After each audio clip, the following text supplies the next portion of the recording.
So we talked about decreasing the shadow amount on the point light here to 0.7. Then we talked about the scattering phase. And then there is the actual true scattering where we will do the direct illumination, meaning when we send the camera rays out to the density and then it looks at the light to see if it should be illuminated or not. That's called the direct lighting.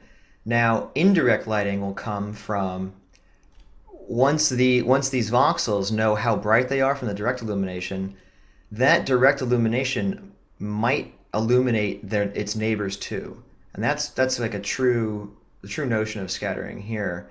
Houdini is going to refer to that as the volume limit. So just by putting that up to one, it will allow one iteration of, okay, if the zeroth iteration is the direct lighting on this, which is basically the image that we already have here, the indirect lighting will be allow it to this light anywhere that it's been hit to spread out somewhat. So let's see what just turning that to one will do. And you'll see that we just did a 35-second render there. Turning this on is going to increase it noticeably because it has to do basically two passes now, where it's doing our first pass, where it's doing the direct lighting, and then once it's basically doing the direct lighting, it's also, in a sense, passing those values around to the neighbors. It'll still be subject to things like shadowing and whatnot, which is why it gets expensive. But the important takeaway is that that will be referred to as indirect lighting. So we got a pretty good idea here already that that light has been spread. Now, the light that's being spread around is also coming from the distant light as well. That distant light is hitting everywhere, and even though it's more subtle maybe than this, they're both contributing to this extra little like sense of lightness that it has. Pretty subtle so far. That's okay. Now, if we want to actually see these things, we come back to the idea of breaking down, a kind of a diagnostic way to do it is to view each light's contributions. So that's here on the mantra node under extra image planes. Just you saw me press the plus. The vex variable, what we want is that direct contribution. And if you choose combined direct lighting, you'll see it's literally a vex variable called direct. This variable exists in the shader itself. Vex being the vector expression language that Houdini uses. It's like a C-style language, and that's what the shaders are all written in. So while the shaders are doing their computations, even though so far we've just been looking at this final C output, meaning color and alpha really, these other variables exist, and if we want them, we can just ask for them. So here it is, direct, and then I'm going to say light exports. Export a variable for each light. That's going to basically say, make this the prefix, and then the lights that are in the scene, the suffixes. So watch this. So now we'll get a breakdown of the two lights that are in the scene, and they will be stored as extra images within our one EXR file. So even before it's done, I can already look and say, oh look, distant light direct and point light direct. So here's the distant light's contribution.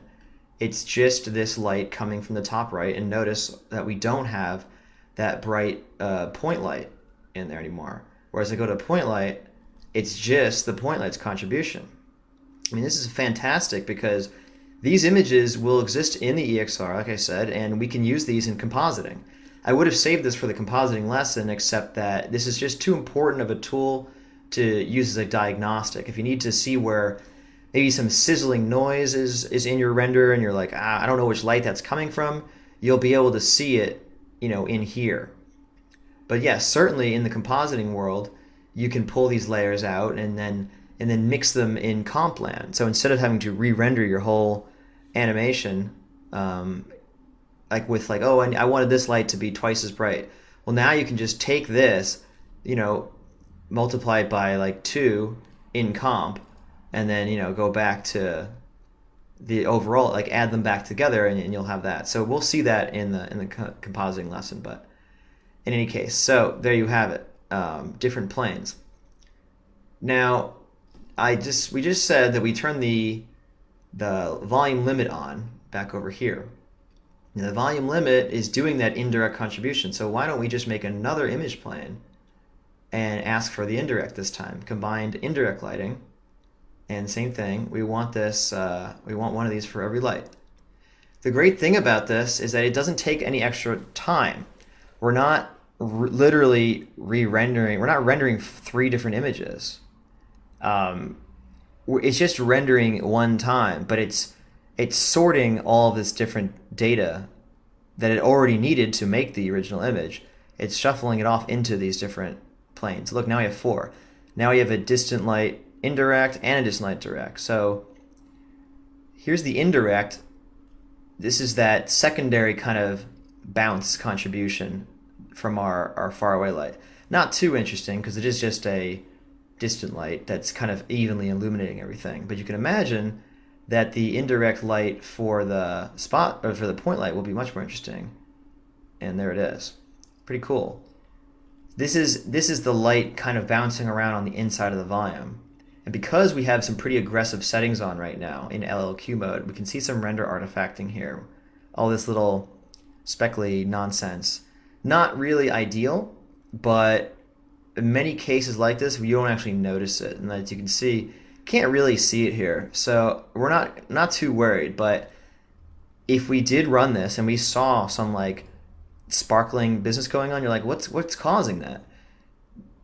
Comp aside, just looking at these indirect passes, we could narrow it down very quickly as a diagnostic. And even better, I would look forward to having this information. Your compositors certainly will. Later on, you could bring this up and say like, oh, I want more bounce. Look how much information is actually in here. We want more bounce. The client really liked the glow. Can you accentuate that? Well, sure. I can just bring this up. No problem. And you can see how it's based off of that. And this is just the extra fuzziness coming from that. Cool. So those are our image planes, and we're just going to keep those on from now on because, again, they don't take up any extra render time. Certainly not like the volume limit does.